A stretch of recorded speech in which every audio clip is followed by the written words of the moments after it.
দেখছেন কলকাতা টিভি, ভাস্বতী রয়েছি আপনাদের সঙ্গে। বর্তমান পরিস্থিতিতে দাঁড়িয়ে নিত্য প্রয়োজনীয় জিনিসের দাম বাড়ছে। সপ্তাহান্তে রবিবার আপনিও চাইবেন বাড়িতে লুচি তরকারি দিয়ে খেতে, কিন্তু তারপর আপনাকে একটা বিষয় মাথায় রাখতে হচ্ছে, আটা ময়দার দাম বেড়ে গিয়েছে।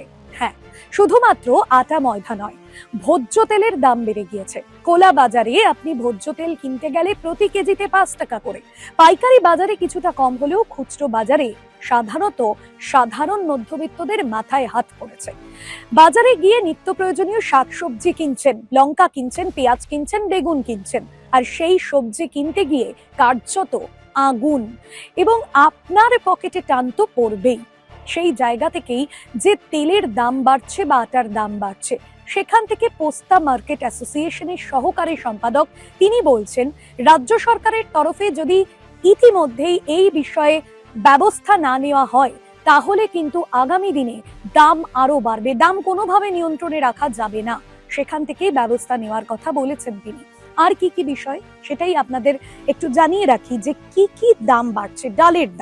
ডালের দাম 5 থেকে 10 টাকা পর্যন্ত এক মাসে বেড়েছে। ফলে মধ্যবিত্ত যারা বাঙালি রয়েছেন, যারা ডালে ভাতে বাঙালি, কারণ বাঙালি মানেই ডালে ভাতে বাঙালি, সেই বাঙালিদের জন্য কিন্তু যথেষ্টই খরচ হচ্ছে। তাদেরকে কিন্তু একেবারে তাদের রান্নার ক্ষেত্রে বা খাওয়া দাওয়ার ক্ষেত্রে একটা বড়সড় অঙ্কের টাকা বেরিয়ে যাচ্ছে।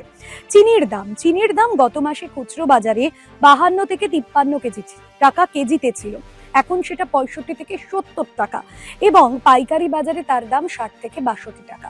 ইরানের যে যুদ্ধ পরিস্থিতি, পশ্চিম এশিয়ার বিভিন্ন ক্ষেত্রে যুদ্ধ পরিস্থিতিতে আমরা দেখেছি যে চাল ডাল মূলত তেলের উপর একটা বড়সড় অঙ্ক কিন্তু বেড়ে গিয়েছিল। তেলের যোগানে ঘাটতি হয়েছিল, তেল আনার ক্ষেত্রে একটা সমস্যা তৈরি হয়েছিল, হরমুজ প্রণালী বন্ধ থাকায়, যার ফলে তেলের দাম বেড়েছে। আবারও হঠাৎ করে দাম বাড়লো, সেক্ষেত্রে কোনো রকম কালোবাজারি কাজ করছে, নাকি মজুতদার আগে থেকে কোনো রকম ভাবে মজুত করে রাখছেন, যার ফলে দামে একটা বড়সড় এফেক্ট পড়ছে। সেটার জন্যই কিন্তু মার্কেট অ্যাসোসিয়েশনের তরফেও বলা হচ্ছে এই বিষয়গুলো দেখা হোক। আর কি কি দাম বাড়ছে, যে চিনি এবং ভোজ্য তেলের দাম যেভাবে বাড়ছে, চিনির ক্ষেত্রে আমরা গতকালই আমি একটা ভিডিওতে বলছিলাম যে চিনির দাম বাড়াটা শুধুমাত্র কিন্তু ইথানল কারণ নয়, কারণ পেট্রোলের সঙ্গেও ইথানল মেশানো হচ্ছে।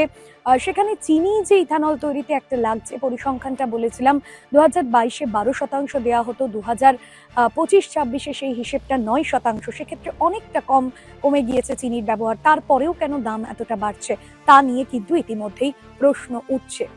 আজকের এই বিষয় এখানে শেষ করব, তবে যাওয়ার আগে যে বিষয়টা বলবো, অবশ্যই সাধারণ মধ্যবিত্তদের কাছে এখন ডালে ভাতে থাকাটা কিন্তু অনেকটাই পকেটে টানের কারণই হয়ে যাচ্ছে। এখন এ পর্যন্তই। দেখতে থাকুন কলকাতা টিভি, রাত দিন 7।